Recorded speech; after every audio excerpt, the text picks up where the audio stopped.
L'énergie, nous l'utilisons tous les jours. De notre voiture à notre grille-pain, en passant par la télévision, le chauffage ou encore l'industrie, elle nous est devenue indispensable dans notre monde moderne. Aujourd'hui, celles qu'on appelle énergies renouvelables sont au cœur de débats multiples. Lesquelles favoriser, comment les mettre en place, sont-elles la solution miracle face à la crise climatique? Tant de questions auxquelles nous essaierons de répondre ce soir dans notre nouvelle émission de JDL, les énergies renouvelables aux portes de demain.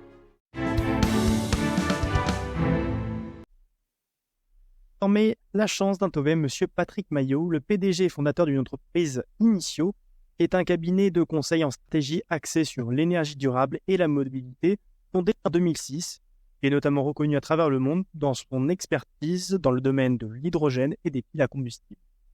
Bonsoir monsieur. Alors, est-ce que vous pourriez commencer par nous présenter qui vous êtes et puis votre entreprise et donner un aperçu de votre carrière et métier actuel? Donc, je suis Patrick Maillot, je suis PDG et fondateur d'Initio. Donc, moi, je suis ingénieur de formation. J'ai 50 ans, j'ai démarré ma carrière en 1997 comme ingénieur de développement chez Dassault dans le secteur de l'aéronautique. Puis, je suis parti à l'étranger, d'abord en Belgique, où j'ai travaillé pour Alcatel dans les télécommunications. Et puis après, dans le conseil, j'ai travaillé chez Ernst & Young pendant 6-7 ans. Et puis après, j'ai complété ma formation par un MBA. Et puis, j'ai monté Initio en 2006, d'abord à Bruxelles. Et puis après, je suis parti en Amérique du Sud, où j'ai vécu à plusieurs reprises et en totalité durant approximativement 12 ans. Je vous en parlerai par la suite. Vous avez dit que vous avez beaucoup travaillé en Amérique du Sud. En quoi les enjeux sont-ils différents qu'en Europe? Alors, les enjeux sont fondamentalement différents dans le sens où Nicolas Gaspard, aujourd'hui, avoir de l'énergie à Paris, en France ou en Europe, c'est une évidence. Mais ça l'est pas partout. Et donc, en fait, il faut bien comprendre les enjeux des pays en voie de développement. Apporter de l'énergie à tout le monde, c'est la priorité numéro 1.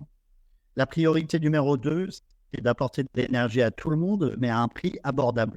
Et puis la priorité numéro 3, c'est d'apporter de l'énergie à tout le monde à un prix abordable et si possible, donc renouvelable. Et c'est bien dans cet ordre qu'il faut comprendre les enjeux énergétiques au niveau mondial, parce que pour nous, les deux premiers points sont une évidence, mais ce n'est pas le cas partout. Et notamment en Amérique du Sud, il y a un autre enjeu qui sont les distances. À titre d'exemple, moi j'ai vécu longtemps à Buenos Aires. Si vous allez à Ushuaia de Buenos Aires, c'est 5 heures d'avion.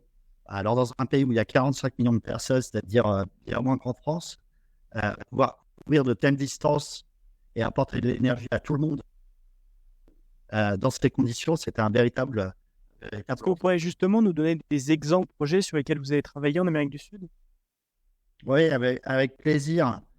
Justement, on parlait de Buenos Aires. Moi, j'ai vécu donc 4 ans à Buenos Aires et on a accompagné en fait la municipalité de Buenos Aires dans l'intégration de bus électriques dans le réseau de transport public. Donc, l'objectif, c'était de décarboner la mobilité de masse pour les habitants de Buenos Aires. Et donc, on a fait un projet de pilote sur 3 lignes de bus, de 9 bus électriques. Et donc, on a sélectionné les fournisseurs de bus, géré toute la partie recharge des bus électriques, la formation des techniciens, la formation des conducteurs et puis tout ce qu'on appelle le monitoring de la performance environnementale et de la performance tout court de ces bus, de sorte à pouvoir déployer par la suite plusieurs centaines de bus électriques à Buenos Aires. On a aussi accompagné en Uruguay la Société nationale pétrolière qui cherche à apporter de l'énergie de manière décarbonée. Et alors là, c'est quelque chose de très intéressant et croustillant dans leurs activités. Donc, en fait, dans une de leurs activités, il y a un produit qui est le CO2. Et se poser la question de savoir, est-ce qu'on va le vendre à Coca-Cola pour faire des bulles, pour faire du Coca-Cola, ou est-ce qu'on peut en faire autre chose de plus intéressant? Et ils ont décidé, en fait, de nous confier la mission de trouver des développeurs de projets pour produire ce qu'on appelle des combustibles de synthèse qui mélangent le CO2 avec l'hydrogène pour produire de manière synthétique des carburants qui absorbe le CO2 et donc permet de réduire les émissions. Et donc, on a fait ça et on a fait venir des industriels européens pour développer ces projets. Et puis, un autre projet qui me tient à cœur au Venezuela, il y a une dizaine d'années, on est allé dans l'Amazonie apporter de l'énergie aux Indiens, aux communautés d'Indiens Warao, pour essayer de traiter un sujet qui vous touche, vous les jeunes aussi. Évidemment, c'est que les jeunes, en fait, à partir de 17-18 heures, là-bas, ils ne peuvent plus travailler parce qu'il n'y a pas d'électricité. Alors, c'est bête à dire, mais si on veut pouvoir étudier le soir, il faut pouvoir avoir de l'éclairage. Alors, ce qu'on a fait, c'est qu'on leur a apporté des kits solaires avec des batteries, et ce qui leur a permis de pouvoir étudier le soir et de pouvoir se développer de manière, on va dire, plus naturelle et plus évidente pour des Européens. Et donc, d'après ces nombreuses expériences, comment est-ce que vous avez vu évoluer les énergies renouvelables jusqu'à aujourd'hui et quels sont les défis qui restent à relever? Alors, en 2 minutes, c'est un véritable challenge de réponse à cette question, mais ce qu'on peut dire, c'est que déjà, les énergies renouvelables, ce n'est pas nouveau. Alors, c'est un sujet très à la mode aujourd'hui, mais si vous allez en Hollande, vous verrez des moulins à vent un peu partout qui sont séculaires et dont la finalité était essentiellement d'extraire l'énergie du vent pour pouvoir la transformer en énergie mécanique et derrière venir moudre du gras. Par exemple, l'hydroélectricité en France et en Europe, ça date de 60-70 ans. Hein, c'est pas nouveau. Dans la vallée du Rhône, il y a des barrages électriques qui finalement extraient l'énergie de l'eau et la transforment en énergie électrique, d'énergie potentielle. Et c'est pas nouveau. Donc 60-70 ans. Et puis l'énergie solaire et les panneaux photovoltaïques, en fait, depuis plus de 40 ans, en Allemagne ou en Italie, depuis les années 80, en fait, vous avez des panneaux solaires qui sont installés. Et donc aujourd'hui, le défi, finalement, c'est un défi de masse, c'est-à-dire de massification, d'industrialisation, de pouvoir finalement apporter ces technologies au monde entier, malgré les contraintes physiques, les contraintes de coûts, etc.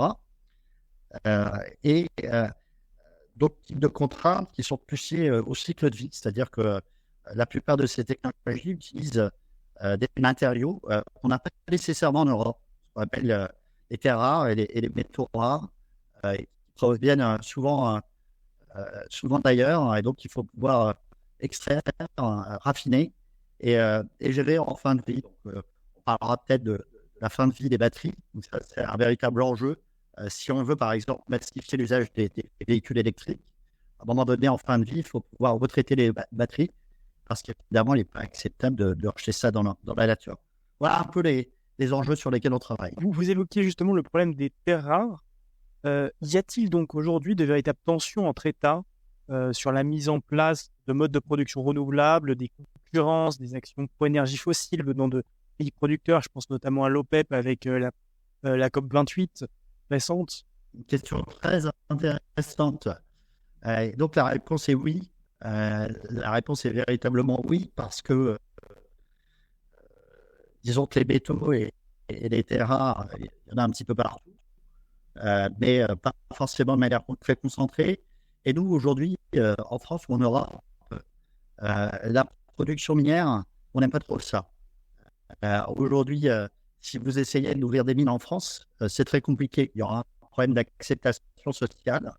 Et ce qui aujourd'hui est très compliqué en France, et malheureusement ou heureusement, suivant d'où on vient, plus facile dans certains territoires, que ces métaux dont on a absolument besoin soient extraits et traités. Mais évidemment, dépendre de ces pays-là, c'est pas souhaitable non plus. Donc on doit trouver des accords géopolitiques durables qui permettent d'évacuer les tensions.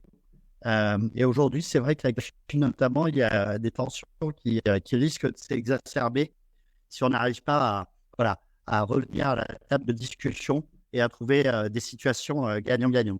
Ce que je tiens à dire aussi, c'est qu'en ce moment, on dit en fait, on veut arrêter la dépendance au pétrole et au gaz, notamment des pays du Moyen-Orient ou autres. Je pense que il faut faire attention à ce qu'on dit sur ces aspects-là. Parce que ces pays-là, quelque part, dépendent de nous. On a, avec le pétrole et le gaz, quelque part, construit un cordon ombilical entre les pays du Nord et les pays du Sud, et eux dépendent de nous. Donc, si on arrête du jour au lendemain le pétrole et le gaz, qu'est-ce qui va se passer? Naturellement, ces pays vont s'appauvrir, naturellement, des crises humanitaires risquent de se produire et on sera les premiers touchés. Donc, il faut faire attention quand on parle de révolution énergétique. Je préfère le terme transition. Et la transition énergétique, les deux mots sont importants. Et il ne faut surtout pas exacerber les tensions et déstabiliser les pays qui viendraient de fait des pays à risque. Et donc, il faut essayer d'envisager les choses dans le temps et travailler sur des technologies de transition. Et par exemple, nous, on travaille beaucoup sur l'hydrogène vert, qui permettrait de construire un avenir nettement plus durable et de permettre aussi à ces pays de continuer à créer de la valeur et à apporter de l'énergie et à nous apporter de l'énergie. Il y a également un autre enjeu, justement, par rapport aux énergies renouvelables, c'est leur rentabilité. Alors, à la fois économique, mais également productive. Donc, quelles sont les énergies renouvelables les plus rentables sur donc, le plan productif et puis sur le plan financier? Très bonne question. Alors, la mauvaise nouvelle, c'est qu'il n'y a pas de réponse simple et surtout, il n'y a pas de réponse uniforme. En fait, tout dépend, en premier lieu, de ce qu'on appelle la ressource primaire, que ce soit l'hydroélectricité, donc les fleuves, que ce soit l'électricité de source éolienne, et donc la ressource en vent, ou que ce soit l'électricité solaire, donc le soleil, ou la géothermie. On est tributaire, évidemment, d'une source primaire. Dans un pays pluvieux, moi actuellement, je suis à Bruxelles, par exemple, que d'être dans le sud de l'Espagne ou encore mieux dans le désert de l'Atacama, au nord du Chili, où il fait beau tous les jours. Et donc, forcément, pour produire l'énergie à partir de soleil, ce sera beaucoup plus rentable. C'est pour ça que, par exemple, aujourd'hui, on va produire de l'énergie éolienne en mer, à une altitude plus élevée, parce qu'on sait que la ressource en mer est plus abondante. Et donc, ça, c'est un premier sujet. Donc, on va aller pouvoir rentabiliser plus facilement les investissements en matière d'énergie renouvelable, là où la ressource est la meilleure, pour faire simple. Et puis, l'autre sujet, c'est la transmission électrique, parce que l'électricité, il faut la produire, et après, il faut la transporter. Et on la transporte à travers ce qu'on appelle un système de transmission électrique.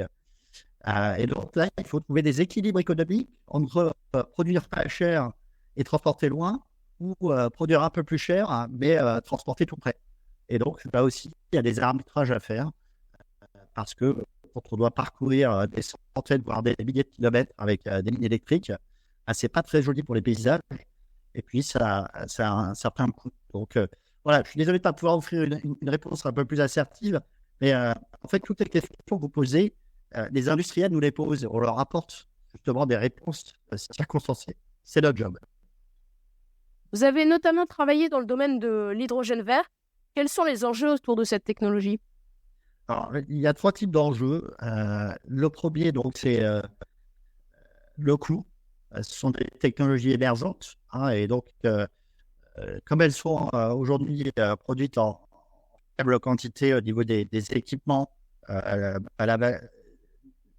les équipements sont encore chers, comme c'est souvent le cas pour des technologies émergentes. Donc, il y a des enjeux de performance pour réduire les coûts.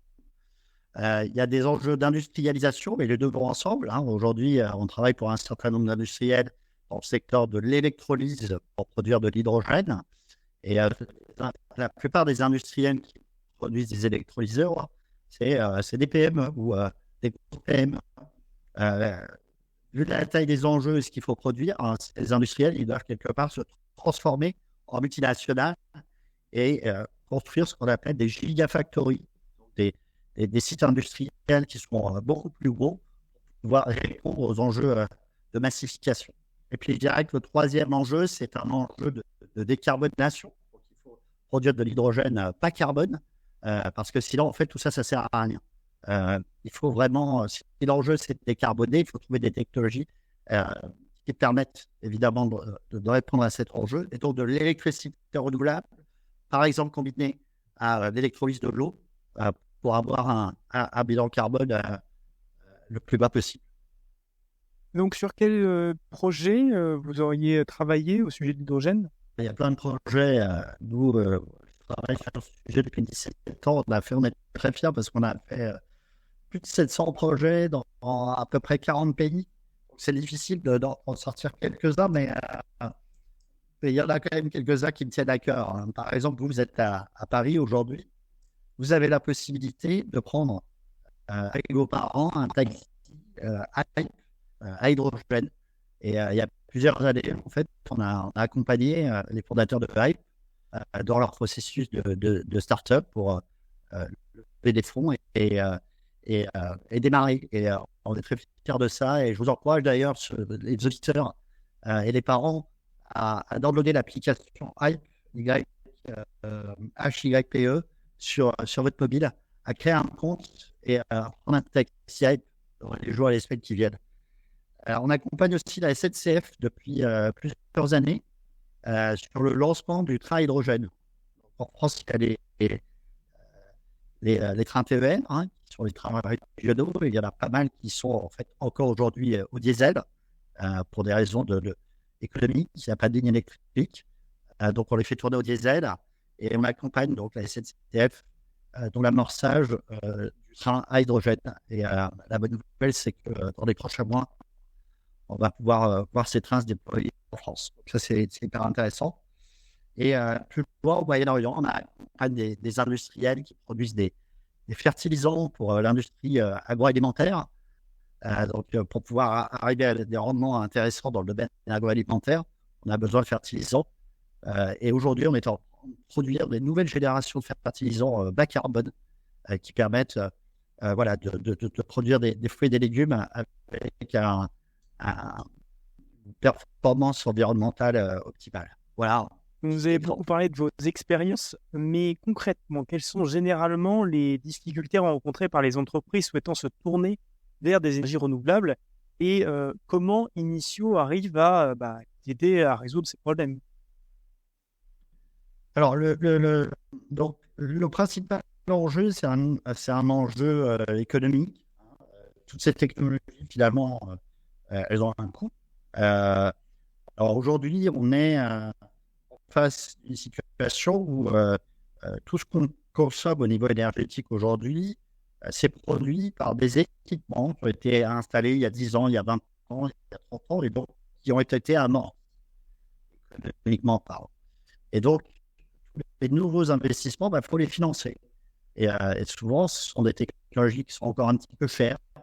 Et donc, trouver ce qu'on appelle des modèles économiques qui permettent aux industriels de financer l'adoption de ces technologies sans avoir un impact trop sévère sur leur compte de résultat. Donc, c'est des choses que nous avons.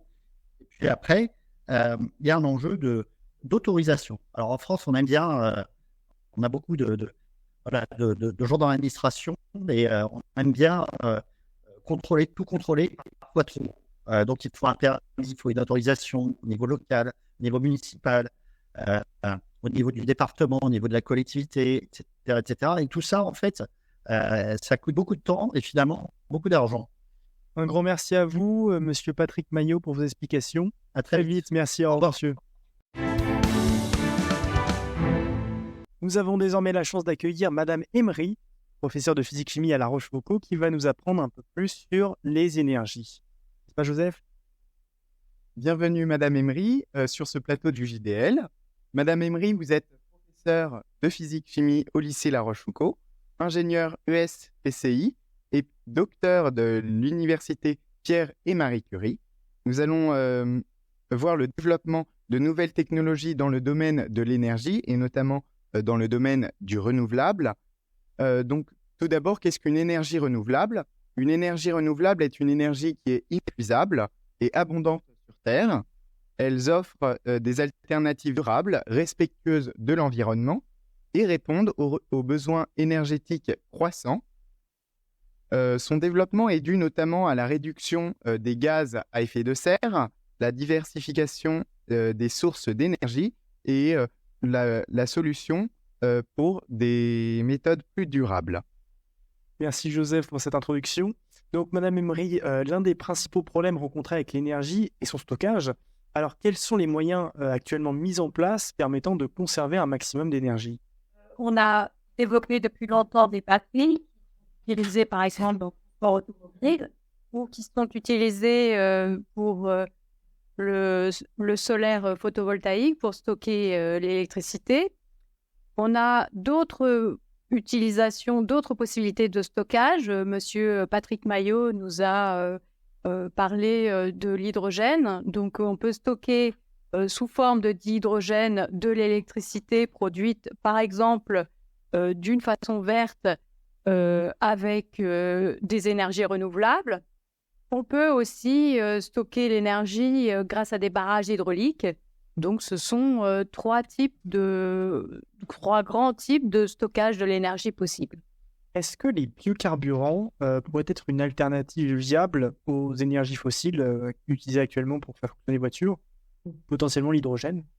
Alors, plutôt que biocarburants, déjà, il faudrait parler d'agrocarburants parce qu'ils sont produits pas du tout d'une manière biologique, mais en utilisant beaucoup d'engrais et donc avec des problèmes environnementaux. Cela peut poser pour l'eau, etc. Et le problème des agrocarburants, c'est que, par exemple, si on produit de l'éthanol à partir des betteraves, ça concurrence l'alimentation. Donc, ça pose quand même un souci parce qu'on utilise encore beaucoup de carburants fossiles. Et donc, est-ce qu'on aurait aussi des rendements de méthaniseurs qui seraient suffisants pour produire tout le méthane dont on a besoin? Est-ce qu'on pourrait utiliser beaucoup de plantes concurrençant l'alimentation pour produire ces agrocarburants? Je pense qu'on est loin encore de pouvoir utiliser ce genre de solution quand même. Et quelles sont les sources d'énergie, de production d'énergie de demain? Alors, les sources de production, donc des sources. Alors, on peut prendre le mix énergétique dans sa globalité. Donc, on sait qu'en France, on utilise beaucoup le nucléaire, la fission nucléaire. On peut se demander si la fusion thermonucléaire va venir au point. Donc, ça pourrait être un remplacement. Hein. On peut toujours s'intéresser à développer cette énergie. Il y a les énergies renouvelables, donc l'éolien est connu depuis longtemps. Le solaire photovoltaïque et le solaire thermique sont aussi des alternatives à développer.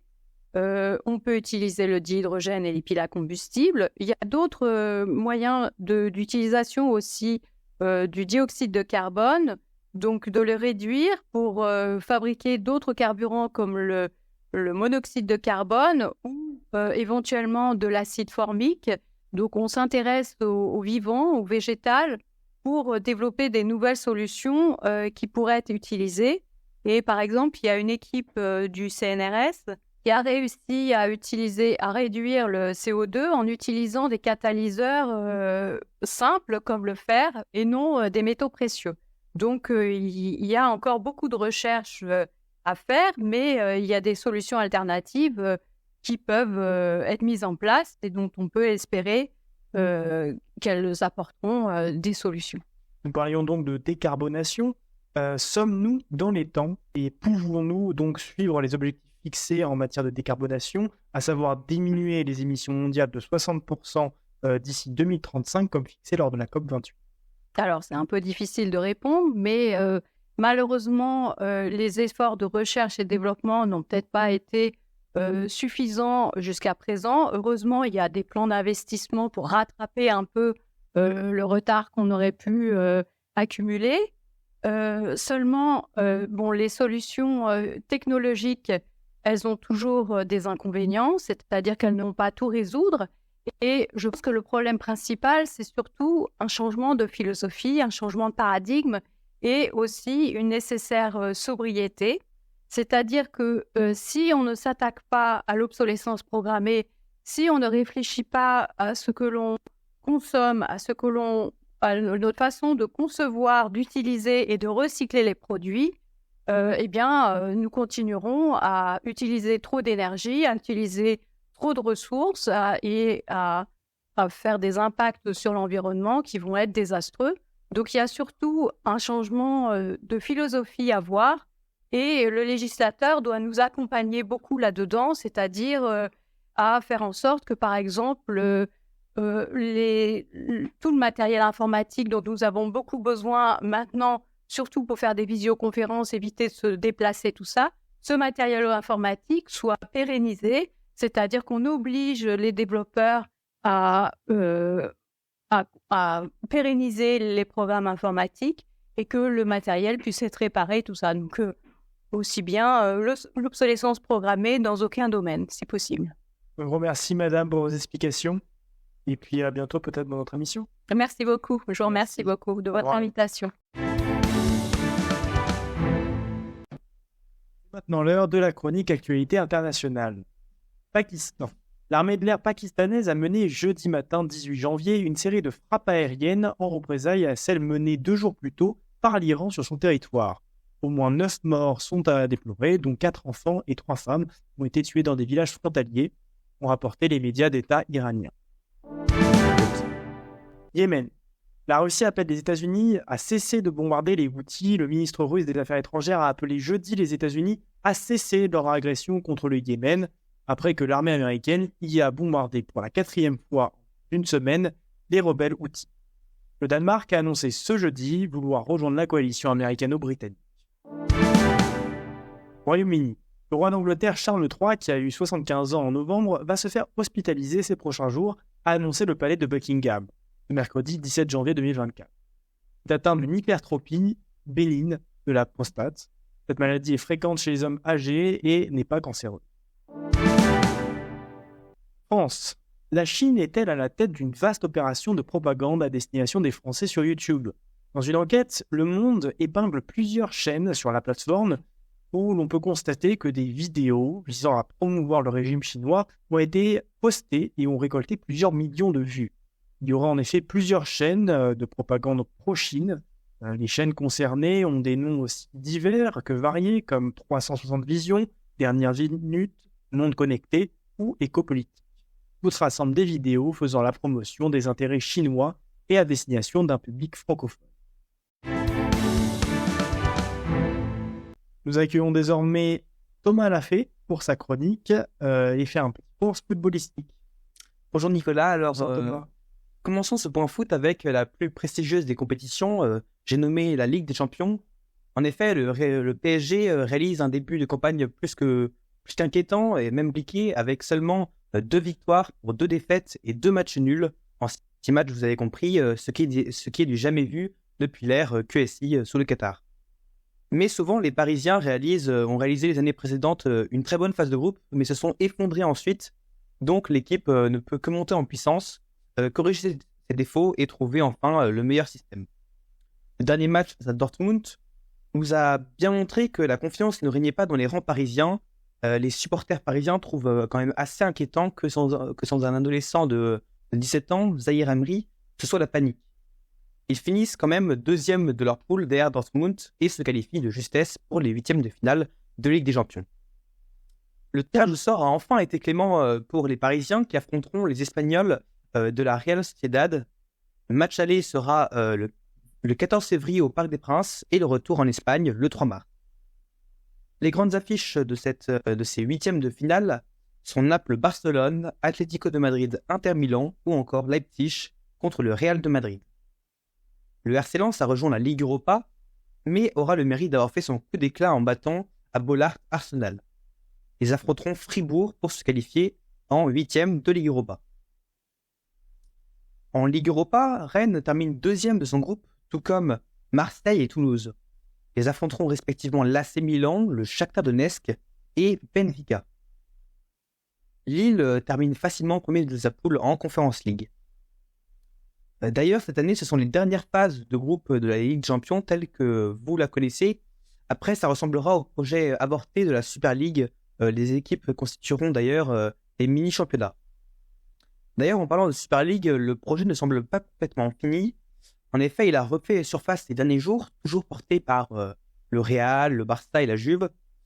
Elle devrait commencer dès la saison 2025-2026 et comporterait 64 équipes. Ces équipes seront réparties en 3 divisions, la division Star, la division Gold et la division Bleue. Chaque club devrait jouer 14 matchs, donc ce qui est quand même assez important, qui seront diffusés gratuitement sur une nouvelle plateforme de streaming Unify. Et pourquoi ce projet qu'on croyait enterré est-il remis au goût du jour? C'est qu'en fait, la Cour de justice de l'Union européenne a autorisé récemment les clubs à participer à d'autres compétitions que celles de l'UEFA. Cependant, certains clubs sont désistés depuis 2021 et l'annonce de cette nouvelle compétition, comme Manchester City ou l'Atlético de Madrid. Affaire à suivre. En Ligue 1, le PSG reprend le leadership suivi par Nice et la petite surprise de cette saison, Brest. Les Parisiens font un bon début d'année, marqué par la victoire à Bollaert 2-0 contre le RC Lens. Dans le bas du classement, Lyon a entamé sa remontée. En effet, les Gones étaient très en difficulté lors de cette fin d'année, mais ils ont fait 3 victoires consécutives, dont une contre Monaco. Mais malheureusement, ils se sont inclinés le week-end dernier contre Le Havre, 3-1. Maintenant, les 2 relégables sont Lorient et Clermont, tout juste précédés par Lyon. Et puis, pour finir en beauté ce récap de l'actu foot, un petit mot sur le trophée des champions, où le PSG s'est imposé facilement 2-0 contre Toulouse. C'est la 10e fois sur les 11 dernières années que les Parisiens gagnent cette compétition, ce qui est un record. Bonsoir Gaspard. Bonsoir Nicolas. Bah écoute, aujourd'hui tu es là pour nous parler de l'actualité politique des dernières semaines, c'est bien ça? C'est ça. Est-ce que tu peux peut-être nous éclairer un peu sur la nomination de Gabriel Attal comme Premier ministre qui a marqué ces dernières semaines politiques? Bon, tout d'abord, Emmanuel Macron cherche certainement à utiliser la popularité de Gabriel Attal. En effet, venu de la gauche, il s'est vite fait apprécier des électeurs de droite, avec des mesures telles que l'interdiction de l'abaya dans les écoles ou l'expérimentation de l'uniforme. De plus, c'est un excellent communicant, ainsi il est une arme anti-RN redoutable, n'offrant pas de prise de la part du parti d'extrême droite. Les élections européennes se tiendront en juin, et il semble que le RN devance d'environ 10 points dans les sondages la majorité. Gabriel Attal peut-il renverser le cours des choses? C'est possible, la majorité présidentielle n'ayant pour l'instant pas de tête de liste, le Premier ministre pourrait servir de tête de liste de substitution. Et en ça, il pourrait permettre d'instaurer un match avec son alter ego frontiste, Jordan Bardella, le jeune président du RN de 28 ans. Les deux hommes ont l'habitude de s'affronter, ont déjà débattu 7 fois, et se ressemblent, tous les deux étant de très bons communicants. Cette polarisation du débat permet de marginaliser les offres politiques concurrentes, car dans une élection, vos principaux et principales adversaires ne sont pas vos adversaires idéologiques, mais ceux et celles qui peuvent vous piquer des électeurs. Qu'en est-il du nouveau gouvernement? C'est avec la composition du gouvernement qu'on comprend l'orientation qu'Emmanuel Macron souhaite donner à la suite de son quinquennat. Avec la nomination de 2 anciennes porte-parole de Nicolas Sarkozy, Rachel Dati au ministère de la Culture et Catherine Vautrin au ministère du Travail, de la Santé et des Solidarités, Emmanuel Macron a réinventé l'UMP, comme le dit Richard Ramos, député MoDem du Loiret. Selon Frédéric Dabi, directeur de l'Institut de sondage IFOP, Emmanuel Macron colle à son électorat, plus âgé et à droite. Mais qu'en pensent les membres de l'aile gauche de la majorité? Eh bien, ils et elles ne sont pas ravis. Ayant l'impression d'avoir été peu écoutés avec la loi immigration et vivant ce remaniement comme une provocation, nombre de députés Renaissance, à l'instar de Stella Dupont, réfléchissent à prendre leur distance avec le parti et à créer un nouveau groupe dans la majorité. Au MoDem, plusieurs proposent de monter une liste centriste et MoDem qui pourrait arriver devant une liste président de la République pour les élections européennes. Vous pourriez nous parler un peu de ce rendez-vous avec la nation dont nous a parlé Emmanuel Macron? On a eu un premier aperçu lors de ses vœux quand il a évoqué le réarmement civique. Nous serons déterminés à agir pour l'école, l'enfance et l'éducation, afin de rétablir le niveau de nos élèves, l'autorité de nos professeurs et la force de notre enseignement laïque et républicain. Après le réarmement économique, le réarmement de l'État et de nos services publics, il nous faudra ainsi engager notre réarmement civique. Avec cette volonté de réformer l'école, il paraît logique qu'il s'appuie sur son ministre de l'Éducation de l'époque, Gabriel Attal, qui avait annoncé une série de mesures sur l'éducation en décembre, expérimentation de l'uniforme, création de classes de niveau, conditionnement de l'accès au lycée à l'obtention du brevet, le tout étant appelé le choc des savoirs. Ce mardi, lors d'une longue conférence de presse, il a continué sur cette lancée, avec le doublement des heures de MC ou la création d'une commission d'experts traitant des effets des écrans sur les enfants. Il a aussi défendu l'uniforme à l'école et a annoncé une possible généralisation pour 2026 si les expérimentations sont concluantes. La tenue unique, qui a donné lieu à tant de débats ces derniers mois dans notre pays, et qui efface les inégalités entre les familles en même temps qu'elle crée les conditions du respect, sera expérimentée dès cette année et sur la base des résultats, s'ils sont concluants, nous la généraliserons en 2026. Pour conclure, ce remaniement et le rendez-vous avec la nation marquent un tournant, un virage à droite entamé avec la loi immigration. La nomination de Gabriel Attal et de ministres issus de l'aile droite montre une envie de se rapprocher de ses électeurs plus âgés. Le président surfe sur une envie de fermeté et d'ordre et compte sur cela pour concurrencer le RN et relancer la campagne des européennes. Merci Gaspard. Merci Nicolas et bonne soirée. Bonne soirée. Notre émission touche maintenant à sa fin. Retrouvez-la très vite en podcast sur toutes les plateformes et sur notre site. N'hésitez pas par ailleurs à vous abonner à notre chaîne YouTube et à notre compte Instagram. Un grand merci à nos invités, Madame Emery et à Monsieur Maillot d'avoir pris le temps de répondre à nos questions, ainsi qu'à Gaspard Bonnier et à Thomas Lafont pour sa chronique. Cette émission vous a été présentée par l'équipe du JDL, Jiwon Lee, Joseph Bougereau, Thomas Lafont, Gaspard Bonnier, Paul Saillant et Nicolas Rossieux-Fontenelle. Nous vous souhaitons à tous une bonne journée et à bientôt.